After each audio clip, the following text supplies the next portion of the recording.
তারেক রহমানের নেতৃত্বে খুব দ্রুতই সরকার গঠন করবে। আজকের দিনটা নিঃসন্দেহে অন্যান্য সকল দিনের চাইতে আলাদা। এই দিনটার জন্যই আমরা এই দীর্ঘ 17 বছর লড়াই চালিয়ে গিয়েছি। আজকের এই দিনটাতে সবচেয়ে বেশি যে মানুষটাকে মনে পড়ছে তিনি বাংলাদেশের আপসহীন দেশনেত্রী বেগম খালেদা জিয়াকে মনে পড়ছে, যিনি এই পুরো গণঅভ্যুত্থানের গ্রাউন্ড যার নেতৃত্বে তৈরি হয়েছে এবং যার আপসহীন লড়াইয়ের মধ্য দিয়ে আজকে এই গণতন্ত্রের একটি স্বাদ গোটা বাংলাদেশের মানুষ পেয়েছে।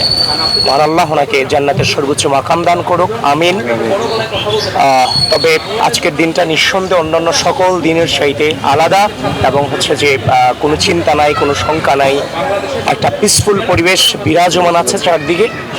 তো এই দিনটার জন্যই আমরা এই দীর্ঘ 17 বছর লড়াই চালিয়ে গিয়েছি।